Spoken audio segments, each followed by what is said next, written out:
ফিলিস্তিনের গাজা ইস্যুতে ইসলামী সহযোগী সংস্থা ওআইসির জরুরি বৈঠক ডেকেছেন ইরানের পররাষ্ট্রমন্ত্রী আব্বাস আরাকচি। সম্প্রতি গাজা উপত্যকার অর্থনীতি চাঙ্গা করতে অঞ্চলটি নিজেদের নিয়ন্ত্রণে নেবার ঘোষণা দেন নতুন মার্কিন প্রেসিডেন্ট ডোনাল্ড ট্রাম্প। এছাড়াও ইসরায়েলের সাথে ফিলিস্তিনের স্থায়ীভাবে যুদ্ধবিরতি করতে গাজাবাসীকে অন্য কোনো দেশে সরিয়ে নিতে আরব দেশগুলোর প্রতি আহ্বান জানান ট্রাম্প। এতে ইসরায়েলের প্রধানমন্ত্রী বেনিয়ামিন নেতানিয়াহু ইতিবাচক সাড়া দিলেও ক্ষোভ জানায় মুসলিম প্রধান দেশগুলো। জাতিসংঘের মহাসচিব গাজা প্রসঙ্গে ট্রাম্পের এমন প্রস্তাবকে জাতিগত নিধনের সাথে তুলনা করেছেন।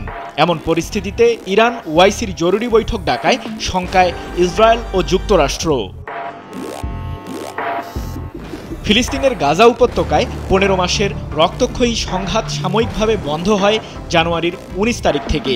হোয়াইট হাউসের চেয়ারে বসার কয়েকদিন আগে ডোনাল্ড ট্রাম্প ইসরায়েলের প্রধানমন্ত্রী নেতানিয়াহুকে যুদ্ধ বন্ধ করার আহ্বান জানান। ট্রাম্পের ডাকে সাড়া দিয়ে ফিলিস্তিনের স্বাধীনতাকামী সংগঠন হামাসের সাথে সাময়িক যুদ্ধবিরতিতে যায় আগ্রাসী নেতানিয়াহু। তবে ট্রাম্পের গাজা ইস্যুতে নেতানিয়াহুকে চাপ প্রদানের পেছনে যে গাজায় জাতিগত নিধনের পরিকল্পনা ছিল সে বিষয়ে কেউ আঁচ করতে পারেনি। মার্কিন প্রেসিডেন্ট হিসেবে শপথ নিয়েই ডোনাল্ড ট্রাম্প হোয়াইট হাউসে প্রথম বিদেশি রাষ্ট্রপ্রধানের সাথে বৈঠকের অংশ হিসেবে ওয়াশিংটনে ডাকেন নেতানিয়াহুকে। তার উপস্থিতিতেই গত ৪ ফেব্রুয়ারি গাজা থেকে ফিলিস্তিনিদের সরানোর ষড়যন্ত্রের ছক আঁকেন ট্রাম্প। এছাড়াও উপত্যকাটি মার্কিন প্রশাসনের নিয়ন্ত্রণে নেবার ঘোষণাও আসে ইসরায়েলের ঘনিষ্ঠ বন্ধুর মুখ থেকে।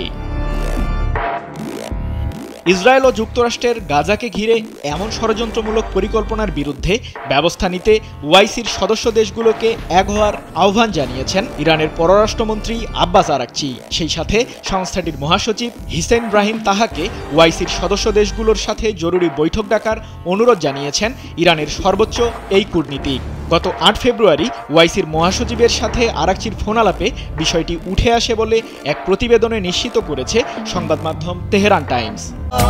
এখন এমনই ফুরফুরে মনে থাকবে সবাই। বসুন্ধরা টয়লেট্রিজ, ফুরফুরে মন সারাক্ষণ।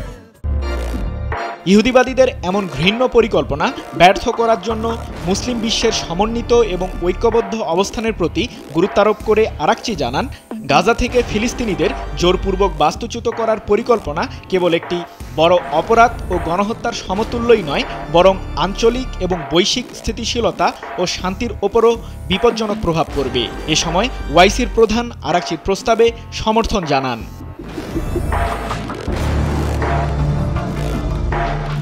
ধর্মীয় উপাসনালয় রক্ষা সহ মুসলিম দেশগুলোর মাঝে প্রযুক্তিগত সহায়তা প্রদান এবং অর্থনৈতিক পরিস্থিতি চাঙ্গা করতে ১৯৬৯ সালের ২৫ সেপ্টেম্বর গঠিত হয় ওআইসি।